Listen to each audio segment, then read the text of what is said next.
یہ بات ہے ساری. اب ذرا افغانستان آپ چلتے کہتے ہیں دونوں ایک ہیں. جی ہاں بالکل دونوں ایک ہی ہیں. افغانستان چلتے ہیں جوئی صاحب، کیونکہ افغانستان میں شکست تو ہو گئی ہے اور پریزیڈنٹ بائیڈن جو روئے ہیں، آنسو جو بہائے، اس پہ کافی تنقید ہو رہی ہے.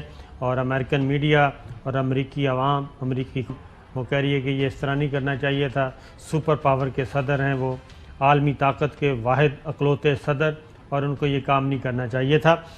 لیکن جو بائیڈن چوہے صاحب، ایک بات ہے کہ انہوں نے پینٹاگون کی بات بھی نہیں مانی، انہوں نے وہاں کی اسٹیبلشمنٹ کی بات بھی نہیں مانی، اور اپنے فیصلے پر قائم رہے اور انخلا کو مکمل کیا. اور اب وہ اپنے فیصلے کو ڈیفینڈ کر رہے ہیں. اور وہاں سے جو اطلاعات آ رہی ہیں واشنگٹن سے، وہ یہ ہیں کہ پریزیڈنٹ بائیڈن نے اگلا الیکشن لڑنا نہیں، یہ ان کا اکلوتا ٹرم ہے، اکلوتی ٹرم، اور اس لیے وہ بہت دھڑلے سے کھیل رہے ہیں اور بہت سارے چیپٹر وہ کلوز کر کے جائیں گے. جو اوباما اسٹیبلشمنٹ کے سامنے سرنڈر کرتے رہے، پینٹاگون کی بات مانتے رہے، یا پینٹاگون اور CIA نے ان کو کرنے نہیں دیا، اس وقت یہ نائب صدر تھے، تو اب وہ کہتے ہیں کہ ایسا ممکن نہیں ہے، اب یہ خود کر کے جائیں گے. اور اسی لیے وہ افغانستان سے انخلا کا بھرپور دفاع کر رہے ہیں. ذرا سنائیے گا جی. I was not going to extend this forever war, and I was not extending a forever exit. The decision to end the military airlift operations at Kabul airport was based on the unanimous recommendation of my civilian and military advisors, the Secretary of State, the Secretary of Defense, the Chairman of the Joint Chiefs of Staff, and all the service chiefs, and the commanders in the field. وہ چوہے صاحب، اس کا back ground میں بتا دوں کہ وہاں پہ اب یہ سارا ملبہ ڈالنے کی کوشش کی جا رہی تھی پریزیڈنٹ بائیڈن پہ، تو اس کا وہ جواب دے رہے ہیں کہ یہ جو فیصلہ تھا، اس میں پینٹاگون بھی شامل تھا، اس میں فیلڈ کمانڈرز بھی شامل تھے، اس میں سیکٹری ڈیفنس بھی شامل تھا، اس میں سیکٹری فارن افیئرز بھی شامل تھا، تمام سروسز چیف شامل تھے. اس لیے انہوں نے کہا کہ یہ فیصلہ متفقہ تھا، اور اس لیے اب اس پہ یہ گند گھولنے کی کوشش مت کریں، کیونکہ یہ سارا ملبہ ادھر ڈال رہے ہیں جو ڈیفیٹ ہوئی ہے. تو پریزیڈنٹ بائیڈن کافی کل انہوں نے غصہ نکالا اور فرنٹ فٹ پہ کھیلے.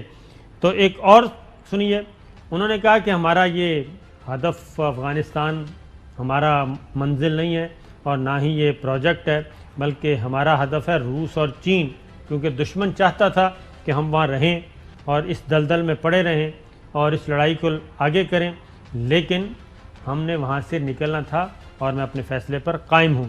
تو سنائیے گا جی. دنیا بدل رہی ہے. The world is changing. We're engaged in a serious competition with China. We're dealing with the challenges on multiple fronts with Russia. We're confronted with cyber attacks and nuclear proliferation. And there's nothing China or Russia would rather have, would want more in this competition in the United States to be bogged down another decade in Afghanistan. As we turn the page on the foreign policy that has guided our nation the last 2 decades, we've got to learn from our mistakes. ہمیں اپنے غلطیوں سے سبق سیکھنا چاہیے. وہ یہ کہہ رہے تھے. پھر اس کے بعد چوہے صاحب ایک اور سناتا ہوں. وہ سیدھا وہ کہہ رہے تھے پینٹاگون کو اور امریکن آرمی کو کہ ہم نے آپ کو 300 ملین یومیہ دیا، خرچہ کیا، لیکن آپ ناکارہ نکلے، اور آپ نے جو فوج تیار کی تھی، جو فوج ٹرینڈ کی تھی، وہ بھی ناکارہ نکلی. تو یہ کل کی جو تقریر تھی بڑی وہ کہنا چاہیے. یہ صابر شاکر صاحب، یہ فوج جڑی ہے کوئی آرڈر تے تیار ہوندی ہے مستری دی یا ورکشاپ چ؟ یہ میرا خیال ہے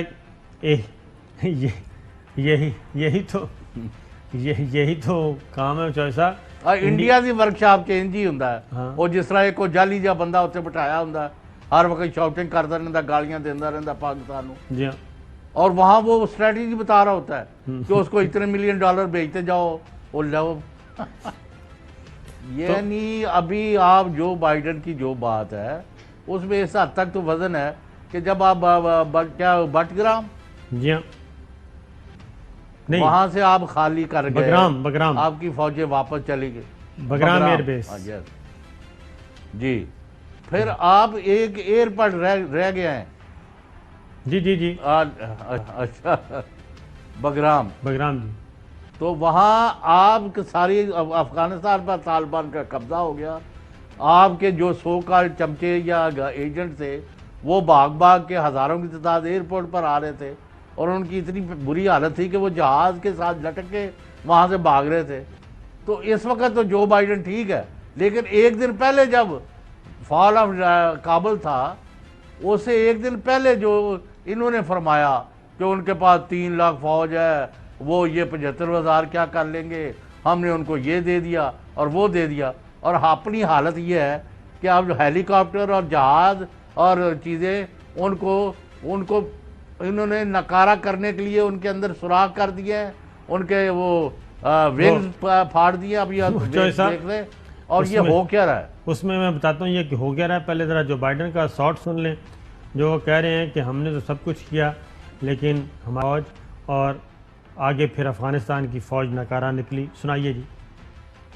After more than $2 trillion spent in Afghanistan, costs that researchers at Brown University estimated would be over $300 million a day for 2 decades.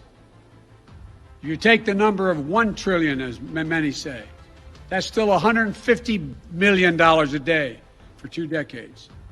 After 800,000 Americans serving in Afghanistan, after 20,744 American servicemen and women injured, and the loss of 2,461 American personnel, including 13 lives lost just this week, I refuse to open another decade of warfare in Afghanistan.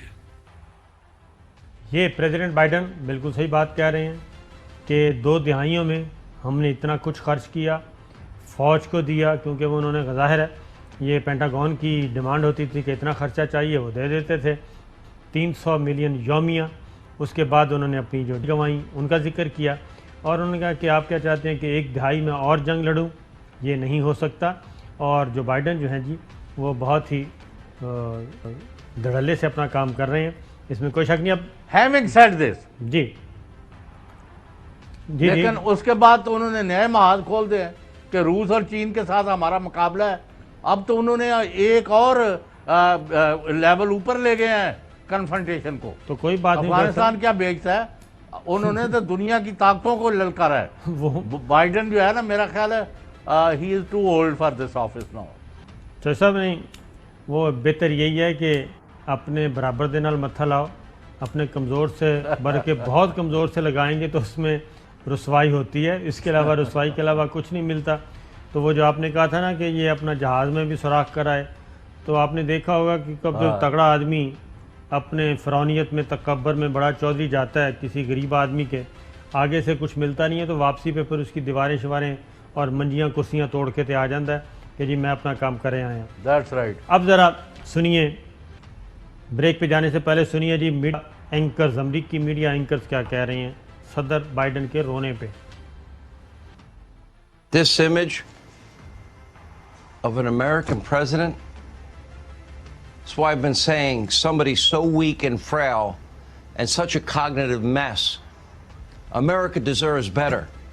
We don't leave our fellow citizens, our fellow Americans behind. We have the greatest military on the face of the earth. We strike fear into the hearts of all of our enemies and instill confidence in all of our allies. But under Biden, none of that has happened. تو یہ آپ نے سن لیا جی کہ Biden نے انہوں نے کہا کہ صحیح نہیں کیا، یہ جو تاثر دیا ہے، انہوں نے جو ایکٹ کیا ہے یہ صحیح نہیں تھا. اس سے خوف وغیرہ جو ہے وہ ختم ہو جائے گا. ہم یہ ہیں، ہم وہ ہیں، سپر پاور کے پریزیڈنٹ اگر یہ کام کریں گے تو پھر دنیا کیا سمجھے گی.